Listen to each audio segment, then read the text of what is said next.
resistance. Did you see the videos they posted of what they did on October 7th? Everything. And you're okay with all that? With everything. To live with the Israelis in peace? Or? No. I want one state solution. No Israel. So no more Israel? Yes. Israel wiped off the map? Palestine فقط. We should delete. Sorry. Hello. Okay.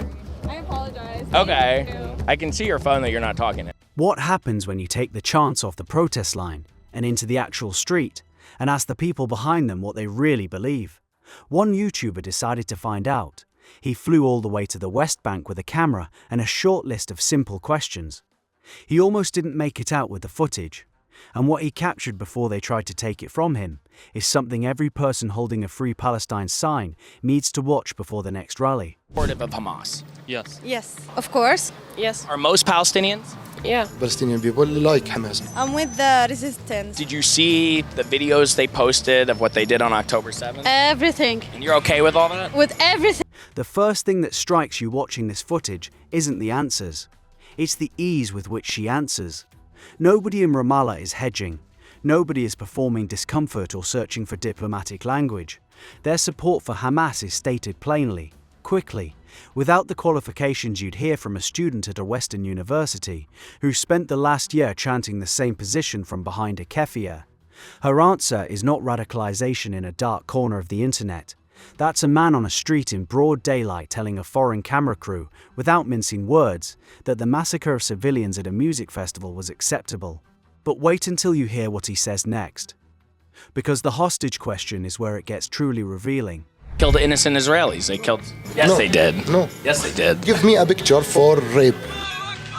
Do you think Hamas should release the Israeli hostages? No. No. No. Nothing named Israel. There's nothing named Israel? Yeah. The Quran mentions Israel over 100 times. Is Palestine mentioned in the Quran? No. Nope. Somehow, a country with 8 million citizens, a seat at the United Nations, and over 100 mentions in the Quran does not exist, according to this man. The geography is real, and somehow the people on it are not. Impressive. This is the cognitive architecture that makes every other conversation in this clip possible. When the other side isn't human, the math changes completely, and just when you think it can't go further, the historical revisionism kicks in, and it goes somewhere that should make every honest person stop cold. Hamas did on October 7th, is that okay? Yes. They have the right to do it. The problem is not Hamas. We should look at the bigger picture. They living under occupation. But Israel left Gaza in 2005. Sure? What does Intifada mean? Violent. And neither one of us were born anywhere near 1940. We have to deal with the reality today. No. No, don't deal with the reality today. Britain brought all the criminal Jews since 1948. She says Britain brought the criminal Jews. They can go back to Holland, to Poland. Jews have not been exposed to any real struggle or violence. And when pressed further, she admits if they were kicked out of countries, it was because of their own actions. What actions exactly? Being Jewish. Which means there is no two-state solution, no diplomatic off-ramp, no negotiated settlement that addresses the actual complaint being made. But nothing in the conversation so far prepares you for what comes next. They can go back.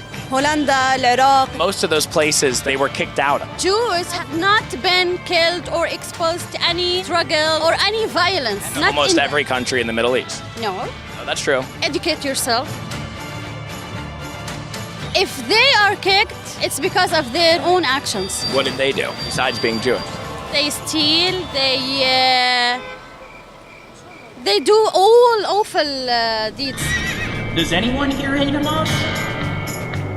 Imagine the genuine incomprehension of someone being told that the people marching for them also want rights that would, under the government those marchers support, result in imprisonment or death. The ideological coalition between Western progressive activists and the political movement they're advocating for doesn't survive this conversation for 30 seconds. It's a big movement right now, Queers for Palestine. Are you supportive of that? No. We don't have it. You don't have gay people here? No. No. No. It's like an alien. It would not be accepted. No, to be honest with you, no. Do you want to live with the Israelis in peace? Or? No. I want one state solution. No Israel. So no more Israel? Yes. Israel wiped off the map? Palestine فقط. We should delete Israel. So you would not be okay with a two-state solution? Of course not. Israelis prisoners when they released from Gaza. They was smiling. You think that these people are genuinely smiling after being held hostage? They're scared for their life. Who put this in your brain? I think you're in denial about Hamas. So Hamas implements strict Sharia law. It looks like in Ramallah, at least, you're free to show your hair. Would you want Hamas to be in charge? They would allow for elections. But they Why haven't not? had elections in Gaza in 20 years. That's a fact. Maybe people there want them. The camera gets cut shortly after. The crew was threatened with death if they didn't delete the footage. What you're watching is the recovered version of a conversation someone wanted buried. And if you think that's the most revealing experiment in this video, you haven't seen the second one yet. I flew Zionist Native American tribes to New York City. So it's Thanksgiving. How do you feel about Indigenous rights? We're visitors on this place. This was their land first. We're occupying their land. How do you feel about Jews having a claim to the indigenous land of Israel? I think the Palestinians are indigenous to that land. I think they're kind of like occupying as well. Yeah. I'd love to share with you maybe some facts. The setup is deliberately simple and brutally effective.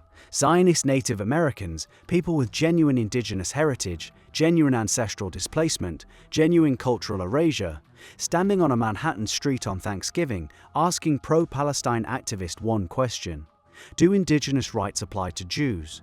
Before a single answer is given, watch what happens the moment the word Israel enters the conversation. Because what follows is one of the most illuminating social experiments you'll see on this subject, and it starts with someone putting their phone away and walking off. Hello. Okay. I apologize. Okay. I can see your phone that you're not talking to anybody. When you guys think of Jews, do you guys think of indigenous people? No. I was misinformed of the subject of this interview. Second, Israel was part of the indigenous people's conversation. You guys didn't want to talk about it. Yes. I am Native. We recognize our own. Have any of us truly been to Israel? Yes. Y'all went to Israel? Many years, we've lived there. They're Zionist Native Americans who see a lot of similarities between Jews and being indigenous to Israel and them and their indigenous nature. So do you have any questions that you'd want to ask? Israelis are colonizers. Like, do you believe in that? Like, I don't agree. First of all, most of those people who say that have never been to Israel. There's 3,000 years of archaeological history there. The 7th century, Arabs started Islamicizing all of the Middle East. Right? So they were doing to indigenous tribes ethnic cleansing, genocide, forced conversions. That happened to us too, with Christianity. To remove the indigenous identity of the people, you rename the land. It's like the ultimate. The archaeological evidence lands first. 3,000 years of verified Jewish presence in the land of Israel. The 7th century Arabization of the Middle East that displaced indigenous tribes across the entire region, including Jewish ones. The etymology of the word Palestine itself is derived from Philistia, renamed by Roman Emperor Hadrian specifically to erase Jewish connection to their ancestral land after the Bar Kokhba revolt. The ultimate colonial act was taking a people's home and naming it after their enemies. One woman says she needs to do her own research. She stays. But watch what the person next to her does, because not everyone is willing to let new information settle. They rename it to the land to their biggest enemies. So the biggest enemies to the Jewish people at that time were the Romans. I see. And so they renamed the land Palestinian. It was only even associated with Muslims more so in the 60s and 70s of the last century. I didn't know that. I think I need to do my own research on this. Do it, yes. The population of Israel are dark Middle Eastern Jewish people, Persians, Iraqi, Moroccan, and the minority are the light-skinned Jews. But even though they're light-skinned, they're still indigenous. I did Ancestry.com, and it was interesting. It came back that I was 100% European Jew. With a footnote, though, your blood is actually from the Levant. So really, you're from Israel. As native people, if I go back to my land and get land, I'm not colonizing it. It's being restored. It's land back. So the Jewish people, they've returned home. If the Jewish people are not indigenous to the land, the question then to me is, well, then where are the Jewish people indigenous to? The same way Chinese people are from China, Italians are from Italy, Jews are from Judea, which is the land of Israel. Since their language and their religion and their ethnicity can all be traced scientifically back to the land of Israel, then why is it that they can't receive that indigenous support from the world to have their one spot? Because the Arab people who live in Israel and call themselves Palestinians were actually from neighboring countries that when indigenous people were removed, they were like, oh, well, there's a lot of space. Let's. The Zionist Native American makes the argument that reframes the entire conversation. The same way Chinese people are from China, Italians from Italy, Jews are from Judea, their language, their religion, their ethnicity, all scientifically traceable to that specific piece of land. And if returning to your ancestral homeland isn't colonization when any other indigenous group does it, the question becomes, why is it colonization when Jews do it? Now this is the section that should be shown at every university teaching indigenous studies. There was only one Jewish country? No, I didn't. Do you know how many Arab and Muslim countries there are? There's about 54. No, I didn't. What would be better is for both to exist in the same area rather than saying like this land must only belong to the Jews, this land must only belong to the Palestinians. Israel is Arabs with complete equal rights. Yeah. You would know that if you visit. I would not visit. 2 million Arabs live in absolute peace. It's the most beautiful place if you've never been there. Why is it okay to rape women across somebody else's border? I believe in violent resistance. Really do? I do, as a black person and as an indigenous person. Do you know that the word for a black person in Arabic is slave? I actually am aware of that. It's probably taken out of context of a whole entire historical thing. Context is never in Israel's history that they have come into other people's living rooms and cut babies out of their wombs and burned them in ovens and chopped people's heads off and were peacefully living beside them. I don't know about facts like if this. If you want to talk about context. The biggest decolonization project in history was Israel returning to their land. And even lies about how Israel came to exist. Like Israel didn't kick anyone off their land. They bought the land from Arabs living there legally, and the two-state solution that was originally promised to both was that the Jews could have part of their indigenous land, not the whole thing, and that the rest would become a Palestinian state. But that was turned down. Parts that were supposed to be Israel originally, those were already majority Jewish populations. So, okay. Yeah. But this is not conversation for me. Okay, you don't want to have it? No, I don't want to have this. All right, thank you. Another person walks away the second you make Jews indigenous. I would like to go. Well, as a Jewish person, you know, that's hurtful to me. Even after the black activist is told that the Arabic word for a black person is slave, she stays on anyway because she's intellectually honest enough to let discomfort do its work rather than using it as an exit.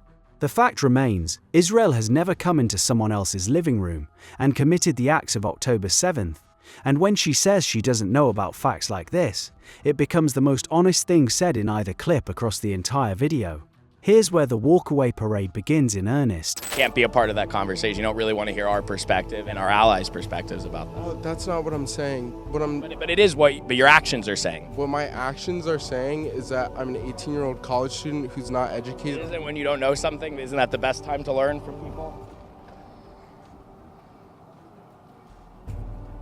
I think that when it comes to oppressed versus oppressor in time, there actually is no ownership of land, and that's a really indigenous and important thing. But the Arabs have colonized 55 countries. I am not talking about. But it seems like you're only willing to talk about it from We're the talking perspective about. you want. I don't have time for this. I actually have a movie that I'm going to go see, but. All right, so you're just walking. No time for the truth. No time for the truth, no time for facts. This is how many people have walked away from us today. Wow, pro-Hamas. I can't believe that. Said that it was justified to rape, kill, murder. That is ignorance at its finest. We're trying to get the truth out. We're trying to get the real, raw truth out. I've been to the massacre site. I saw raw footage of where they came and jumped over the border and they killed children.